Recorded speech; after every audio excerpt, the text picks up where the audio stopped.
तो सांकर परंपरा में दो परंपरा तक चलती है, एक बिंदु परंपरा और एक नाद परंपरा। तो जो विरक्त सन्यासी होते हैं वो नाद परंपरा वाले हैं, और जो गृहस्थ आश्रम वाली परंपरा में चले जाते हैं वो बिंदु परंपरा है, अर्थात गोस्वामी इत्यादि ये जो परंपरा है ये बिंदु परंपरा वाले हैं। तो इन बातों को, अपनी परंपरा को समझना चाहिए, अपने गोत्र को समझना चाहिए, अपने प्रवर को जानना चाहिए, सूत्र को जानना चाहिए, शिखा को जानना चाहिए, पाद को जानना चाहिए। ये सब भारतीय संस्कृति का वैशिष्ट है, विशेषता है। विश्वस्य सर्वेषु देशेषु प्रवर्तमानासु अनेक विधासु संस्कृतिषु श्रेष्ठा ज्येष्ठा प्रेष्ठा चास्ति भारतीय संस्कृति। ये भारत की संस्कृति का यही महत्व है कि हमारी कुल परंपराएं बहुत भिन्न भिन्न हैं, अनेक हैं, और अनेक उन परंपराओं का पालन करते हुए हम सब एक हैं। ये विशेषता है। भगवान आद्य शंकराचार्य जी ने स्वयं कहा, जब हस्तामलकाचार्य जी ने कहा, उनके गुरु ने पूछा कि तुम कौन हो, तो उन्होंने गुरु के चरणों में निवेदन करते हुए कहा, न भूमिर न तोयम न तेजो न वायु न खम नेन्द्रियम वा न तेषां समूहः अनैकान्तिकत्वा सुषुप्तैक सिद्धिस्तदेको वसिष्ठ शिवः केवलोऽहम्। ये उच्च कोटि की परंपरा। जब आद्य शंकराचार्य नर्मदा जी के किनारे गोविंदनाथ वन में संन्यास लेने के लिए पहुंचे, तो गोविंद पादाचार्य जी ने पूछा, कस त्वम? तो भगवत पादाद्य शंकर ने कहा, छोटे से बालक थे, स्वामिन्नहं न पृथ्वी न जलम न तेजो। गुरुदेव, न पृथ्वी हूं, न जल हूं, न तेज हूं, न वायु हूं, न आकाश हूं। क्या हो? कुछ तो होगे।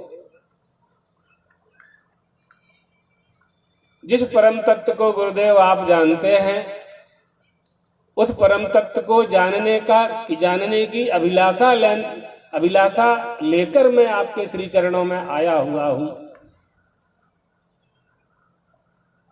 तब गोविंद पादाचार्य जी भगवान ने गोविंदनाथ वन में भगवत पादाद्य शंकराचार्य को दंड संन्यास की दीक्षा प्रदान की।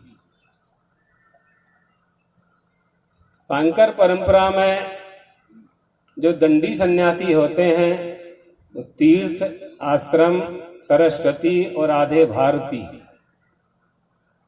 ये दशनामी होते हैं ना, गिरी, पुरी, भारती, सरस्वती, आश्रम, वन, पर्वत, अरण्य, सागर, ये सब दशनामी सन्यासी हैं।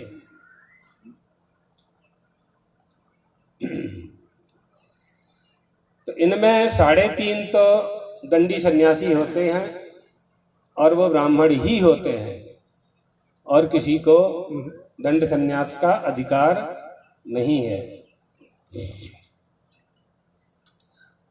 और जो 3.5 के अतिरिक्त जो हैं उनमें विरक्त परंपरा भी है और गृहस्थ परंपरा भी है, दोनों परंपराएं चलती हैं।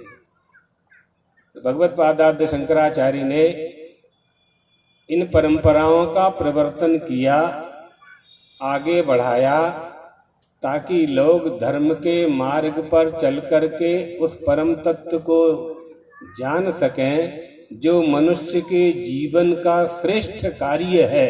जीवस्य तत्व जिज्ञासा, जीवस्य अर्थात जीव की जो सर्वश्रेष्ठ जिज्ञासा है वो तत्व प्राप्ति की है। वह तत्व किसे कहते हैं, इसका उत्तर देते हुए आद्य शंकर अपने भाष्य में कहते हैं, भूतेषु भूतेषु विचित्य धीराः प्रेत्यस्माल्लोकाद् अमृता भवन्ति। प्राणी मात्र में परमात्मा का दर्शन करके विद्वान पुरुष अमर तत्व को प्राप्त कर लेता है, अर्थात तत्व को प्राप्त कर लेता है। उस तत्व ज्ञान के लिए ही सारे उपक्रम हैं। हम जब तक अपने वास्तविक स्वरूप को नहीं जानेंगे तब तक हम सुखी नहीं हो सकते। सुख चाहिए ना, तो यहाँ इसमें भी सुख प्राप्त करना है हमें।